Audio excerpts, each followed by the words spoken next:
नया फिर दिन हुआ,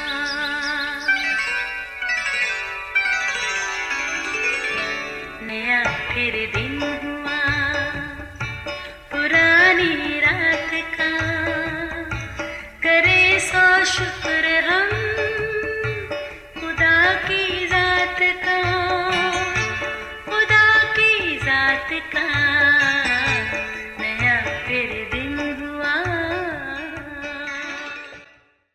आज की आयत, मैं जाता हूँ ताकि तुम्हारे लिए जगह तैयार करूँ, और अगर मैं जाकर तुम्हारे लिए जगह तैयार करूँ तो फिर आकर तुम्हें अपने साथ ले लूँगा, ताकि जहाँ मैं हूँ तुम भी हो।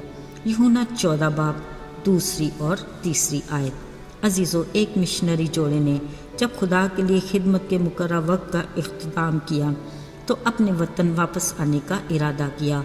वो खुश थे कि उन्होंने अपने तौर से भरपूर अंदाज से खुदा की खिदमत की है, और उन्हें इस बात का भी भरोसा था कि खुदा यकीनन उनकी खिदमत से खुश है।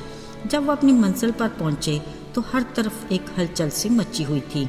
राह में रेड कारपेट बिछाया जा रहा था, लोग फूलों के गुलदस्ते लिए खड़े थे। फिर कुछ देर के बाद बैंड बाजे बजने लगे। ये सुनकर मिशनरी जोड़ा हैरान रह गया।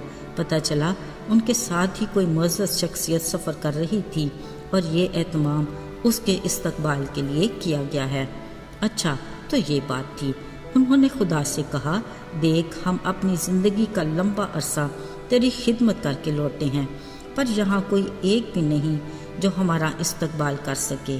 खुदा ने उन्हें जवाब दिया, ये वतन तुम्हारा नहीं।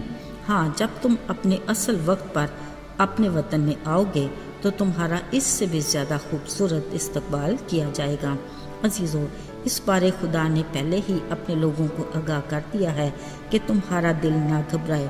तुम खुदा पर ईमान रखते हो, मुझ पर भी ईमान रखो।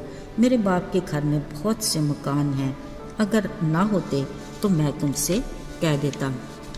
मैं जाता हूँ ताकि तुम्हारे लिए जगह तैयार करूँ, और अगर मैं जाकर तुम्हारे लिए जगह तैयार करूँ तो फिर आकर तुम्हें अपने साथ ले लूँगा, ताकि जहाँ मैं हूँ तुम भी हो। अजीज़ों, याद रहे, ये दुनिया हमारा मुस्तकिल ठिकाना नहीं। ये खैमे का घर यानी ये हमारी आर्जी जगह है, जहाँ से हमें खुदा के ठहराए वक्त पर जाना है। इसलिए खालिक ने अपने लोगों को कहा, ना तो इस जहाँ के हमशक्ल बनो और ना अपनी ऐश के लिए इतना माल जमा कर लो कि तुम्हारा दिल यहाँ ही लगा रहे। हमें अपनी इस ज़मीनी ज़िंदगी में अपनी अगली मंजिल का इंतखाब करना है, और इसलिए अभी से ही ऐसी राह पर चलना है जो हमें हमेशा की ज़िंदगी तक ले चले। यहाँ सवाल तो ये है कि राह किस तरह जान सकते हैं। खुदा ने अपने कलाम में हमें आगाह किया। यीशु ने कहा, राह, हक और ज़िंदगी मैं हूँ। कोई मेरे वसीला के बगैर बाप के पास नहीं आता। मसीह यीशु खुदा का इकलौता बेटा है, जिसको बाप ने अपने प्यार में हमें बख्श दिया। वो हम गुनहगारों के लिए दुनिया में आया, अपनी जान का कुफारा दिया, अपना कीमती लहू बहाया, सलीबी मौत गवारा की। उसी के मार खाने से हमने गुनाह के मरज से शिफा पाई। अब जब हमें नेक व बद की पहचान है तो हमें अपने गुनाहों का इकरार करना है, उसके कुफारे पर ईमान लाकर अपनी बुरी रवशों को तर्क करना है, और हर रोज़ अपनी सलीब उठाकर उसके नक्शे कदम पर चलना है, यानी हक और सच की राह पर, जिस पर यीशु हमारी खातिर अपनी सलीब उठाए चला और हमें मोहब्बत और माफ़ी का पैगाम दिया। और फिर जब तीसरे दिन मौत और कब्र पर फतह पाकर जिंदा हुआ, अब वो जो उस पर ईमान लाते और उसकी तरफ रजू करते हैं, उन्हें वो खुदा की रफ़ाकत में फिर बहाल करता है। मेरे अजीज़ों, हम सब जो मसीह में हैं अपनी ज़िम्मेदारी और उसके हुक्म को फरामोश ना करें। हमें उसके सलीबी पैगाम यानी मोहब्बत और माफ़ी को उन तक पहुँचाना है जो इससे नावाकिफ़ हैं और अभी तक नाउमीदी और मायूसी में पड़े हैं। याद रहे, हमारी ज़िंदगी उस खालिक की अमानत है जिसने हम मिट्टी के पुतले को यानी बनी नौ इंसान को अपना दम देकर हमें जीती जान बनाया। लिहाजा हम अपनी ज़िंदगी में खा किसी भी शोबे से वाबस्ता क्यों न हो, ख्याल रहे, ईमानदारी और वफादारी से अपने काम को सरअंजाम दें, अपने इखलाक और किरदार से गवाही देकर और अपने कामों से उसके नाम को इज़्ज़त और जलाल दें।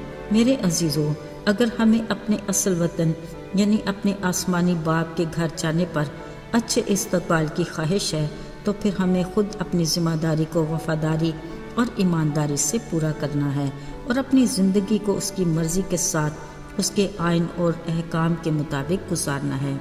عزیزو، ہمارا آسمانی باپ خدا جب اپنے فرشتوں کے ہمراہ ایماندار لوگوں کا استقبال کرے گا تو کہے گا، اپنے باپ کی خوشی میں شامل ہو جاؤ اور وہ میراث لو جو بنائے عالم سے بیشتر تیار کی گئی ہے۔ یہ کس قدر خوشی کا مقام ہوگا کہ اس کے لوگ دن رات اس کے حضور کھڑے ہو کر حمد و ثنا کرتے اس کی رفاقت میں رہیں گے۔ خداوند ہم سب کو ایسا موقع عطا کرے، آمین۔ آئیے دعا کریں۔ اے خدا، ہم تیرے بڑے فضل اور رحم کے لیے شکر گزار ہیں۔ تو ہمارا ایسا باپ ہے جو نہ صرف ہماری جسمانی بلکہ روحانی زندگی کی بھی زیادہ فکر کرتا ہے۔ وہ ہمیں ابدیت میں اپنے ساتھ دیکھنا چاہتا ہے۔ وہ اپنے لوگوں کو پیار کرتا ہے اور اپنی رفاقت میں رکھنے کی آرزو رکھتا ہے، جس کے لیے اس نے ہمیں اپنے بیٹے کے وسیلہ ایسی راہ دکھائی جس پر چل کر ہم ہمیشہ کی زندگی کے مقام تک پہنچ سکتے ہیں۔ یسوع کے مبارک اور بابرکت نام میں آمین۔